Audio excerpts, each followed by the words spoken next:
us off with a prayer, and then we'll have a quick review where we are and catch everybody up and get started on tonight, which the focus of tonight is all that we ask or imagine, all that we ask or think. So let's go ahead and start with prayer tonight. Dear Lord, I just thank you so much for who you are and who you've called us to be. I thank you for the ways that you're showing up in our lives in mighty ways that are bigger than all we can imagine. But I also pray that you, or thank you for showing up in our lives in those tiny little ways that that are so significant to us because they're so special and personal to us.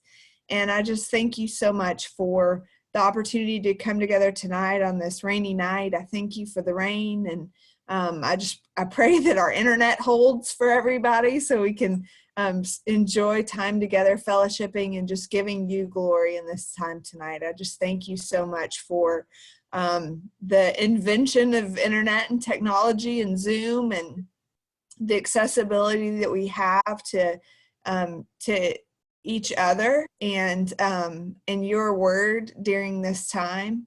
I just pray that you would just bring stories and examples and scripture to our hearts and our minds tonight as we're thinking about and really spending some time just focusing on a phrase of how you show up in our lives. And I just pray that you would just allow the lessons that you need each one of us to hear and to experience, that those would just be come to our minds and rise up in our hearts, dear Lord, in ways that bring you glory and bring us encouragement. And I just thank you so much for this opportunity, and I'm honored to have a story and a testimony to share and experiences that I can hopefully use to encourage. And I'm just so humbled by that. And I pray that I would always just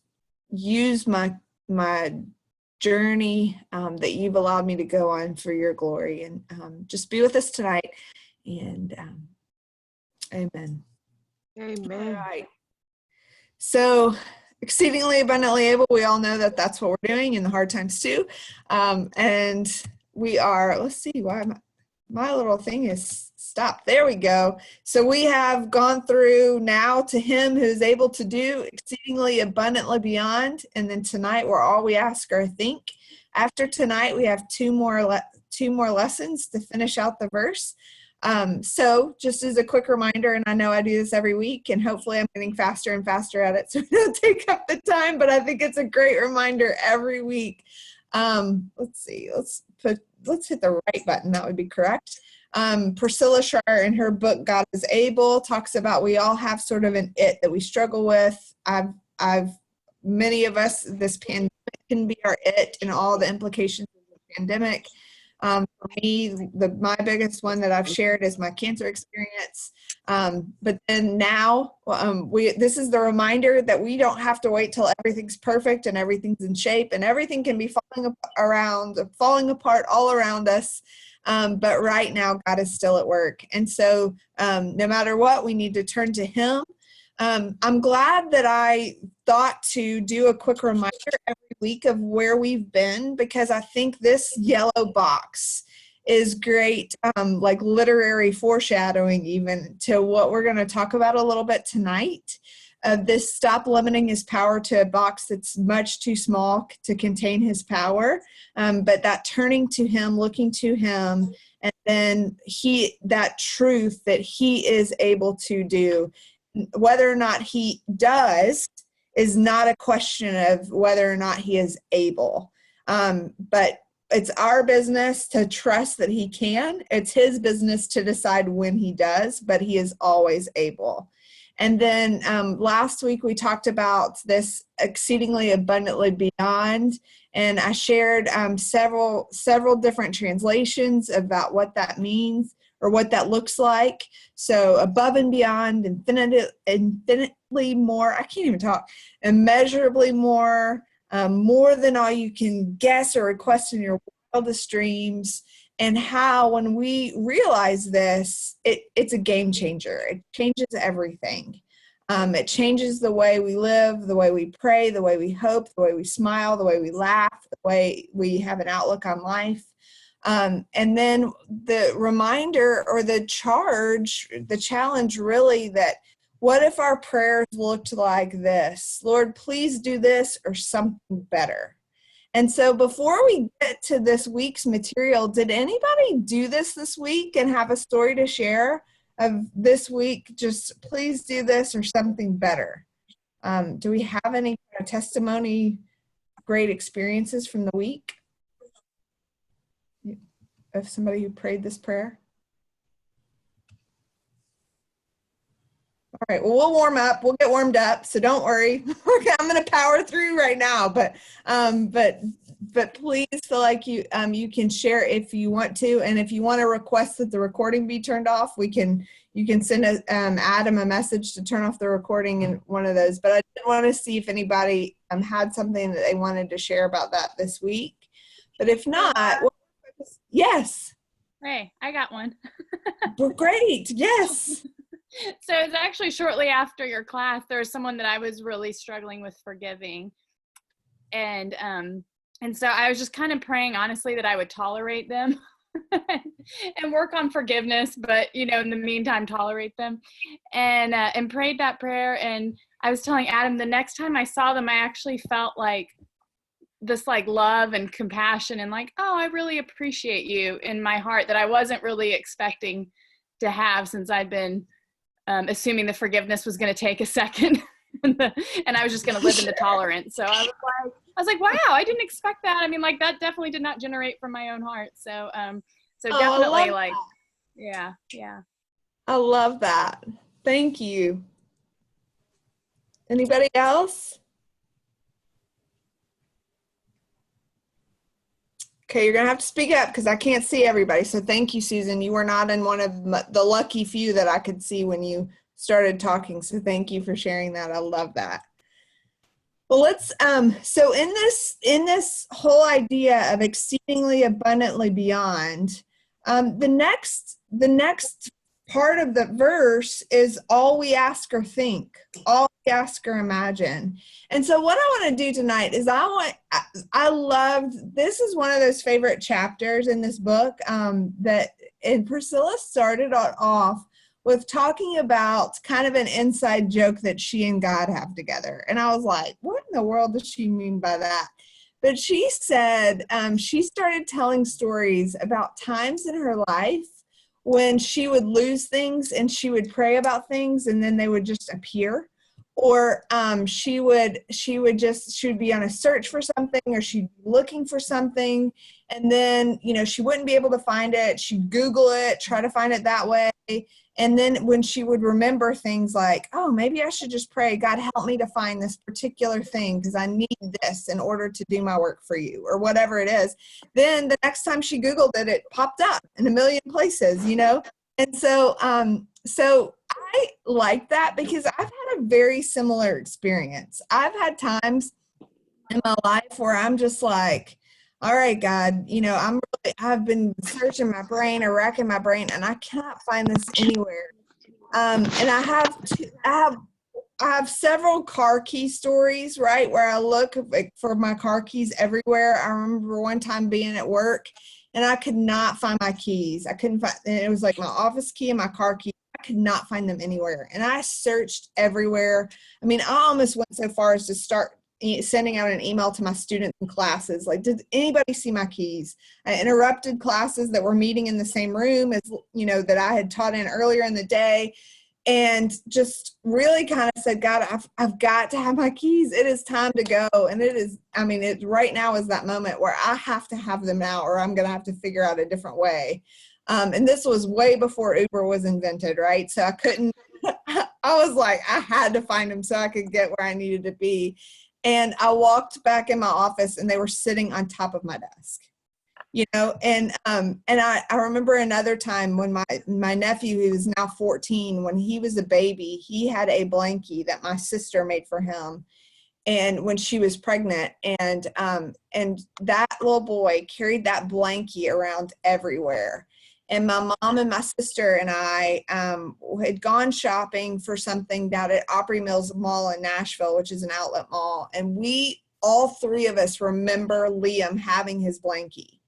And we remember it.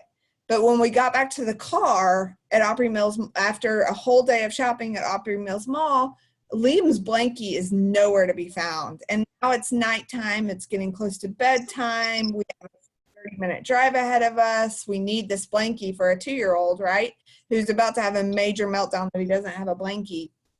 And I remember us praying about, like, we walked back through that mall. We were calling stores. Have you found this blanket? Praying over the blanket. And when we got home, the blanket was in the entry floor, right when we walked in the door and opened up the door. It was laying there right in the floor. And I don't know. I mean, I have no idea. Maybe all three of us remember seeing it because we're so used to seeing it. But I truly believe that sometimes I've lost things, and when I've prayed for even the tiniest little things, that God just hand delivers.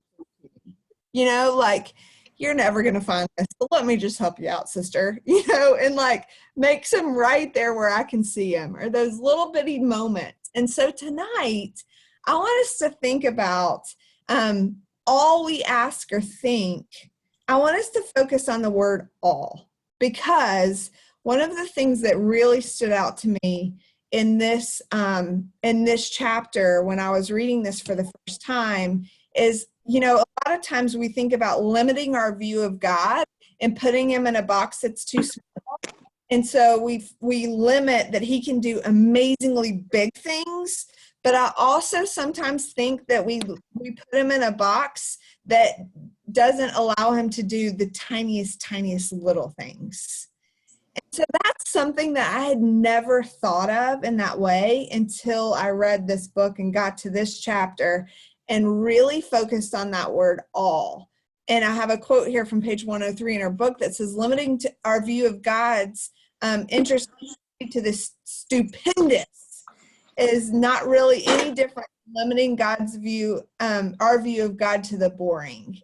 And so how it's just a matter of perspective, right? And so I do think that while it is so important to realize and remember that God can do exceedingly abundantly beyond in a big way, he can also do all in the tiniest way. And so I want us to kind of sit on that for a minute. And I don't know if that resonates with anybody. I don't know if anybody has any experiences of having those moments.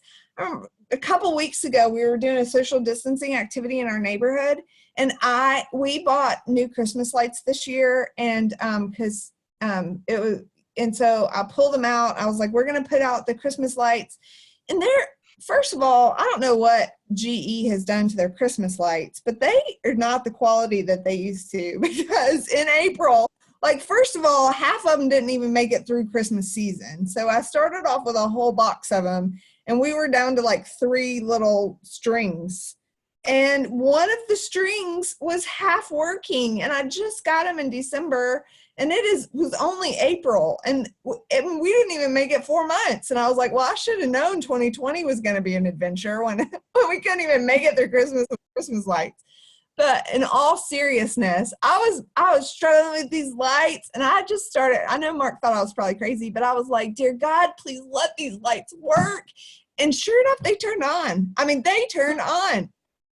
And I was like, really? This is kind of crazy. And went off later on in the night, but at least, I mean, they turned on when I just started singing a little prayer about them, and I was like, why don't we do this sometimes? Like, sometimes why don't we, I just forget. And I'm going to pause the share here for a second because, just kidding, not pause the share. I'm going to stop the share for a second because that way I can see everybody. So have y'all had those moments where God showed up in like the tiniest little things in your life, whether it's finding something or whether you just had a moment where you're just like, gosh, I just need this tiny little thing to just be a reminder that God's here, and he shows up in those tiny ways. Anybody want to share something of that? I have one. Okay, great. I have this, I think Debbie's probably heard me tell this story before about me and my blue butterflies and my mother.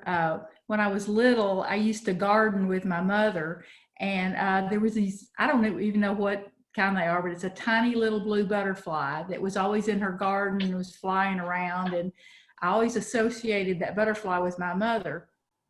And after my mother passed away, it seemed like just every once in a while, because you usually just see them in the spring, you don't see them through the summer. I would just see a blue butterfly and it would remind me of mother.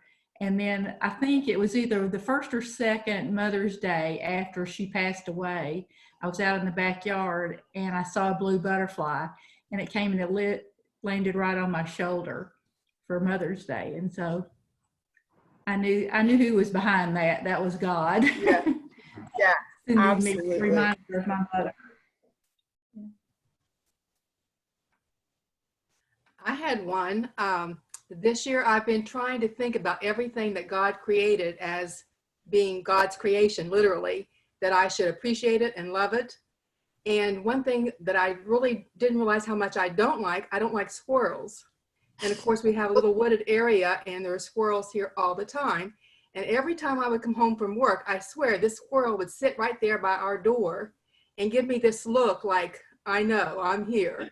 And I thought, I've got to learn to appreciate that creature because that's a God-made thing. So I need to recognize the godliness, the spiritual part of that, the sacred part of it is made by God. So everything that God made, I like to look at as being sacred. So finally, I was coming home and this squirrel, he's there again. And so I talked to him and I said, Squirrel, I know I shouldn't dislike you, but you look like a big rat with just this big fluffy tail and you're skinny. But I do appreciate the way you can go on these wires and just jump around and move up and down the tree so fast. So I do appreciate your agility. He left, I went in the house. I have not seen that squirrel one time since. He has not come back. It was like once I acknowledged him and his validity to be here on the earth with me, he didn't show up anymore. I love that. I love that. I think I changed the setting, but the setting for some reason was just sending the chats to me. So I wanted to share this. I think I've changed it now. Okay. But Phil shared when Evan forms a new word. Oh, absolutely. I love that. Laura, I have one that's a little bit of both. Okay. I work for Children's Healthcare of Atlanta, and they actually help really significantly with adoption cost. And so when I started there, I thought, oh, that's nice. But, when you adopt through foster care, there's not usually a lot of expense. And then we got matched with kids that live in Texas. So it has essentially covered all of our travel expenses, which is just kind of that exceedingly abundantly more than you could imagine, because we've made I think 10 trips out there and we haven't had to use any of our own money. But the little thing that ended up making me laugh was, so I talked to the guy that was going to help us with that, asked him a lot of questions, asked about how to submit for reimbursement. And him and I had a long conversation, and then he left out a really significant detail that was going to cost us a lot of money. And so I went to the HR and they approved us to get all the money that was allotted because of this guy's mistake. But he was clearly very upset with me, and he was the one that had to approve our receipts. And so I started praying, I'm like, God, will you just change his attitude or help him forget about me? And because I had honestly never talked to someone that rude. He ended up hanging up the phone on me. So I was like, I'm just afraid he's going to make this such a hassle. Well, so I submitted our receipts, and this is like a month later. We have a unique last name, so most people don't forget that last name. And then we're adopting 4 kids, so most people won't forget that. Well, he responds to my email very nicely, and I'm like, wow. And then at the very end, he says, congratulations on your baby. And I just laughed my head off, because I thought, this man has totally forgotten who I am, that we had this very challenging conversation a month ago. Obviously I'm not adopting a baby. I told you I was adopting 4 kids. And it just my coworkers were like, what are you laughing about? But it's like, I had prayed, and he has been so nice to me ever since then, and has made just filing for reimbursement super easy. But it was kind of a big thing, but then just that small thing of like God answering that prayer of like, just either help him be kinder to me or just forget who I am. So it was pretty cool.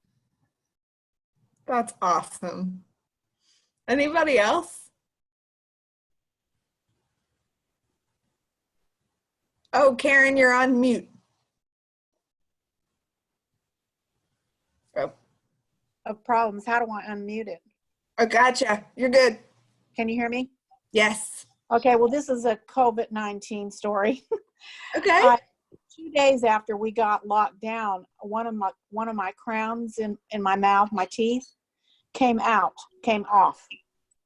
And of course, the dentist office was closed and there was nothing I could do. And I called and they told me that I needed to put that thing in every day because otherwise the space would fill up and, they didn't know when they'd be able to see me. So I got some Polident and I'm putting that darn tooth in every day and it's really a pain and I'm still doing it. Well, I was in the bathroom over the sink with the tooth in my hand and of course, you know what happened? It slipped out and I thought, oh no, it went down to the drain, and it was like, and I didn't see it. And I just stood there. I was just in shock. I thought, oh my gosh, I can't lose that tooth. It's going to cost a lot of money, all this kind of stuff. And so I just said, oh Lord, please let me be able to get that tooth. And I thought there's no way, it's already down the drain. So I just loosened the little thing, the cap over where it goes down.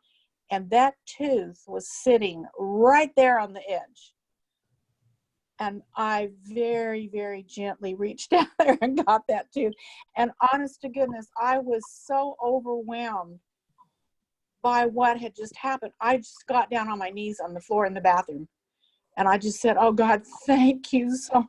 I mean, I didn't know what to do. I've never had anything happen that quickly. And so now every time I put the dumb tooth in every morning, I close the sink down. It's an extra prayer Thanksgiving. I know. I can't wait. They've sent me a message saying they're going to open on the 18th, and I said, I better be the first one. I love it. I love it. That makes me think of one for me that I didn't even think about. I had the exact same thing happen as Karen. One of my crowns came out, but it happened the day before all the dentists closed down, and I was in Texas. We just flew into Texas, so I wasn't even here. And my childhood dentist just got me in, and I was like one of his last patients that he saw before it all closed down. And I was just like, and I remember at the time thanking God for that, but I hadn't thought about it really in this context until Karen just shared that. Yeah. Yeah. Well, I'll tell you, once I started having some of these, because I've had several of these things where I've lost something or I really needed something to happen like this, that now it's like I really anticipate God answering it.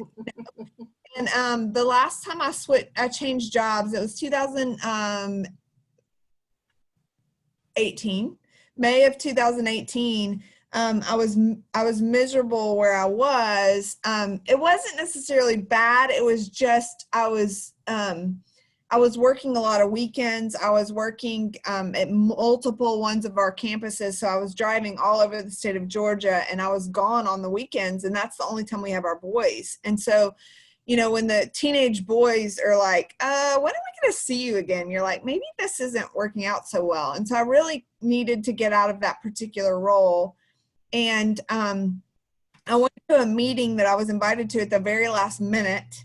And that meeting is how I got hooked in with my new coworkers and my soon-to-be new boss. But when it was all happening, I was very nervous and very worried about I hate disappointing people. I hate telling people I'm no longer going to work here anymore. Those kinds of conversations. I'll have them, but I hate it. And so I remember writing in my prayer journal that morning, because I knew I'm going to have to tell my boss today that I'm going to be leaving and going to another unit of the university. And so it wasn't like I was leaving and I wasn't going to see her again. I was leaving and I was going to keep having to work with her. And so I remember writing in my prayer journal that morning, like, God, just help navigate that conversation, because I was just really, really nervous to tell her. Listen, by lunchtime, by lunchtime, she was like, I was doing some interviews for some new students that we were going to admit. And she kept banging, like peeking in the door. My phone's blowing up from my new boss. And my new boss was like, meet me in the parking lot at Zaxby's. I was like, okay. So I go to Zaxby's and I walk in the door at Zaxby's and they were like, well, we kind of told your boss you were leaving. They turned in my resignation for me. I didn't even, like, it was one of those things. It was like, what a blessing to not have to have that awkward conversation. Now, it was a different awkward conversation when I went back, when I had to face my boss and I was like, I haven't even gotten the offer yet. I'm so sorry that I wasn't the one to tell you. But I mean, talk about navigating that, you know? And so to me, I think and that was about the time that I was reading this chapter, and that idea and understanding that the tiny little miracles that happen like that, because I truly believe that they're tiny little miracles, are just as God glory as the big ones, right? So that word all, the exceedingly abundantly beyond, and then all we can ask or imagine. And so what I wanted to do tonight is I want to do a little bit of a share, but I think we can do this all over the chat. So I'm going to share my screen again, and I'm going to figure out which PowerPoint show I'm in, because usually I try to empty them all out, but apparently I didn't. So yeah, this is the right one. Okay, sorry about that. And so I'm gonna go from current slide. There's a lot to remember when you're in the host of this Zoom meeting. I'm so sorry. Okay, so I've pulled up some verses that talk about all. And so what I want to do is, if somebody would be happy to share one, and you're going to have to either claim it in the chat. How about that? Claim it in the chat. And Adam, if you said you have it set up for everybody, that's perfect, and probably a little God nudge that we were going to need this. But who wants to sign up for just typing out Psalm? Okay, so somebody has, I'm going to say somebody has Psalm 103. Okay, he's testing. So somebody type out and if you do the chat, you'll have to change it. Okay, Don has Romans 8:28. I just need somebody to pick one. Everybody kind of pick one and type out what it says. So Romans 8:28 is accounted for. Does anybody want to count for Psalm 103:3? And I know you may have to get up and grab a Bible, or you're like, wait a second, I usually use my phone and I'm on my phone for Zoom. So that's fine if that's the case. Okay, so we have Psalms is taken. Let's see, Matthew 11:28. Anybody want Matthew 11:28?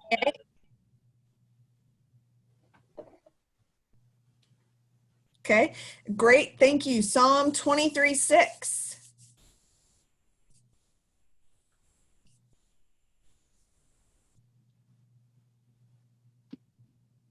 Do you see that Debbie took Matthew? Oh no. Yeah, sometimes it's weird. Sometimes it comes to me privately. Okay. And then Okay. Janet took Proverbs 3. Katie will Okay. take Psalm 23:6. Okay. So Janet will take Proverbs. Okay, Susan, then will you take Matthew 6:33? Okay, thank you. Okay, I think everybody's is accounted for. So I'm gonna You want to type the scripture in the chat? just type it right on in there in the chat.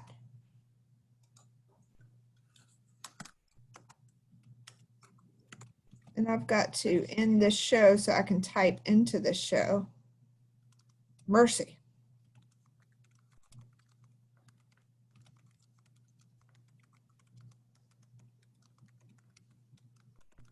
And then what I'm going to do, I knew that this was a way I could get everybody to interact and not have to talk. Type out a verse. Mark.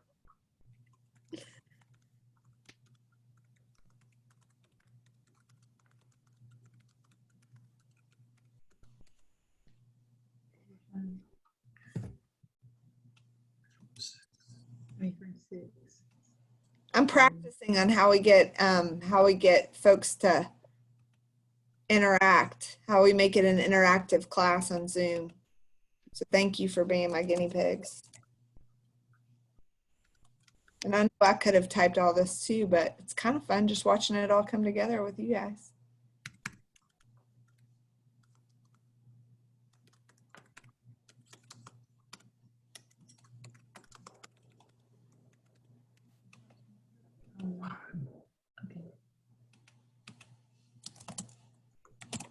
And we have all the grace in the world for any typos.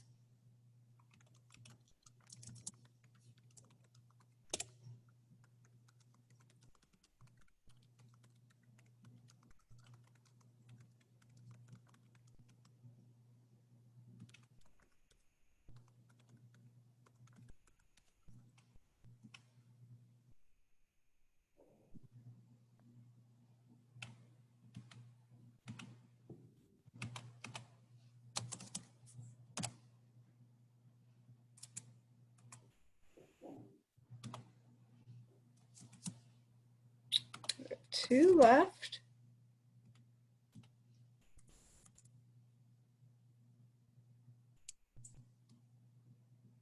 Adam, I put mine in there, but I didn't put that it was Proverbs 3, 5, and 6. It's trust in the Lord. Yeah. Adam, it may have gone just to you, Janet. It did. I don't know. It says privately. So if you, so Adam may have to, Adam, Well, you may cut and paste it. I don't or know. How cut, to get rid yeah, of it. cut and paste. And then if you see the two, and then it can either do you can change it from everyone to me or. Got it. Got it. That's what I'll do. Okay, perfect. And then do we have an Matthew? Debbie, did you have Matthew 11? Okay. Perfect. Janet, I just shared yours. Yep, we're good. So now we just need Matthew 8, 11, 28.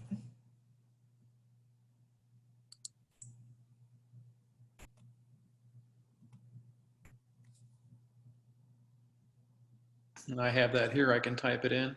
Perfect. Ooh, I'm like drawing all over our screen, I think. It's all right. We got it.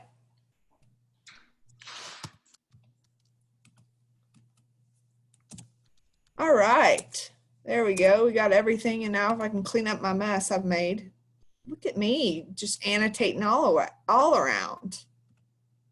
Clear all drawing. There we go. I think that's me. It may be somebody else. I have no idea. But anyway, moving on. All right. So I'm going to do from current slide. So I don't know if y'all didn't if that was weird, we don't have to do that again, but I thought it would be really fun just to kind of everybody grab a scripture, type it in the chat box of all the things. He forgives all my sins, heals all my diseases, the big, big ones and the tiny, tiny little ones, right?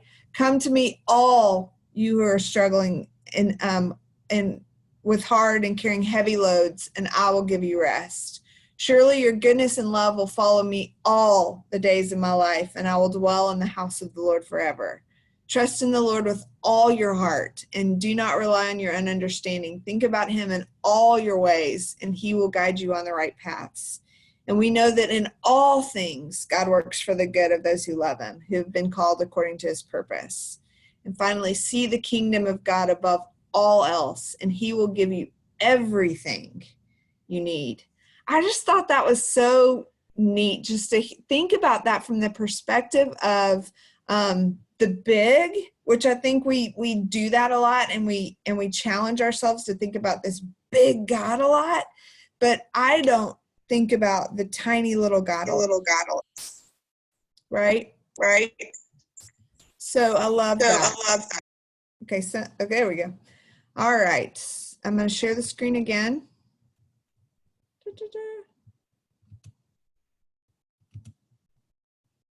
Okay.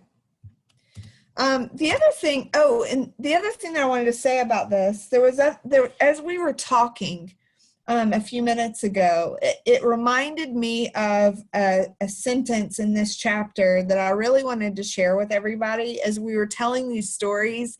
And I was loving you probably just see it in my face. I was just loving thinking and like reliving these little moments with y'all, because I think we've probably all had them, and whether or not we give God the glory for them in the moment or not might change because of tonight, right? Might change because of this reminder. And I know it did in my own life, that it started changing with those tiny little things became more important. But one of the sentences she writes is, every blessing becomes another noticeable expression of his loving care. Even if it's no more than finding the flashlight batteries or a button that fell off our sleeve or a tooth that fell out of our mouth, right? So I love that. Every blessing becomes another noticeable expression of his loving care. And just that idea of looking for the big, and then also looking for the tiny. So the next part of this was, remember, I want to go back to that idea of, all that we ask or think is where we are, but that word beyond, and I highlighted it in red because everything we've already done, I'm kind of keeping it in red, and then the stuff we're currently in black, but beyond was the word that preceded this little phrase of all we ask or think, all we ask or imagine. So beyond what we can think about, right? So the things we don't even know how to pray for, as well as the things we don't even know to be praying for at all, are still under his control. He can do all we ask or think, and beyond all we ask or think. And so we're all probably familiar with that verse in Romans 8, 26 through 27. The Spirit himself intercedes for us with groanings too deep for words. And he who searches the hearts knows what the mind of the Spirit is, because he intercedes for the saints according to the will of God. And I was thinking about this, one of the things that we were very struck by when we received my diagnosis were all the things that were so evident to us that my cancer experience was not a surprise to God, right? It seemed like that day, that night, when we first found out, we had a list of 5 or 6 things that we knew, like it was like these little reminders that we knew God already knew and was preparing the way for us. And some of them I've already shared with you, that the fact that I had the primary care physician that I had because in 2015, I really felt a call to take a job that made absolutely no professional sense, but I really felt like I would be disobedient if I didn't go. And that's the doctor who ended up getting me the right diagnosis and getting me in cancer treatment quickly. Mark, his ultrasound room, my husband's a vascular sonographer, so he does ultrasounds. And several of you went with me to chemo, so you know where Mark's ultrasound room is compared to my chemo chair. But my oncologist ended up being on the other side of Mark's waiting room wall, is where my oncologist was. And so a couple of years before, Mark had a different job in Gainesville, Georgia, and was recruited to come to the diagnostic clinic. And the diagnostic clinic was the oncologist that I had. We knew he was in the diagnostic clinic, but we didn't know where. And it's a pretty big building and a maze-like structure. I mean, Mark literally could have spit. He didn't, because that would have been rude. But he literally could have spit from his table to where I was sitting getting my chemo. So he never had to take a day off. He chose to take off Valentine's Day to have Valentine's Day date in my chemo chair with me. But he never even had to take a day off because he was right there and could check in on me in between patients, right? And so there were other things. I told you I said yes to getting an insurance policy, 2, in fact, insurance policies that I might never have gotten.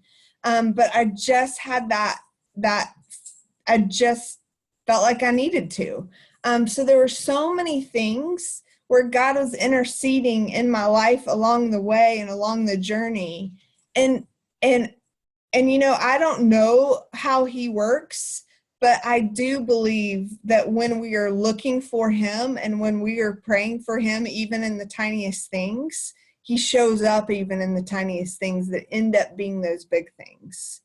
And so I love that. And there were so many ways probably when we hit those big things. Adam, your story tonight, so perfect for this. You know, you had no idea how important it was to get into that dentist right before everything hit. You know, we had no idea that when we did our normal shopping at Costco for our toilet paper and our paper towels in January, that was going to take care of us through this whole process, because I have no business being at Costco on chemo medication right now, you know? And so there were just there are all kinds of little things that some of them we just do because we just do them, right? But who knows how many of these little things that God just prompts us when we're paying attention, right? Or when we're listening, because and interceding and searching the hearts of those who are trusting him. And that's part of why I think when she wrote that it's a game changer, you know, when you're expecting God to show up, when you're expecting that he'll be there exceedingly abundantly beyond all we ask or think, it's a game changer. So anyway, we often limit our expectations of him to what we've experienced with our human interaction. I think so many times, you know, we don't want to. I know I was like this, and this is one blessing I think that I learned in cancer is I used to not want to bother people. You know, I used to not want to you know, if people offered to help in a way or whatever, I was like, no, I'm good, I'm fine, I don't need help. And I feel like sometimes we think of the same thing, like we're a bother or a burden to God if we ask him for little things. But I think that what my experiences had been when I've started asking for the little things, you know, it's a step of faith that he cares about all. And so that's what I wanted. Those are the two things that I really wanted to share tonight, is this idea of God's all is the little things and the really big things, but also that it's beyond the things that we don't even know we need to know yet. So I think we have a few chats. So I'm going to pull up our chat thing here. Okay, let's see. So Phil has a few things. That 4-year-old Evan had 12 seizures a day, never sat for more than 10 seconds at a time. One night at dinner, we said grace, a simple thing, and he sat there for the whole grace with his little hands on his eyes. He never acknowledged anything spiritual before that. The next day, he didn't have a seizure and hasn't had one since. In 16 years. Oh my gosh, what a God thing. He couldn't speak, didn't know what to speak, but the Holy Spirit interceded for him. My favorite story, seeing God for real. God came through abundantly more than we even thought about asking him for. Totally unexpected. Oh my gosh, thank you for sharing that. Yeah, we often limit to our human interaction and what makes sense, but God just does it so much bigger.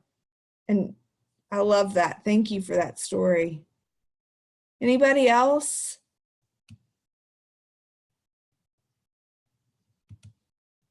This is when we get quiet again.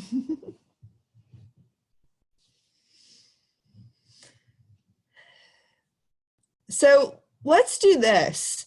Let's take some time and let's stop the recording because we have about 10 minutes and that's the end of the content.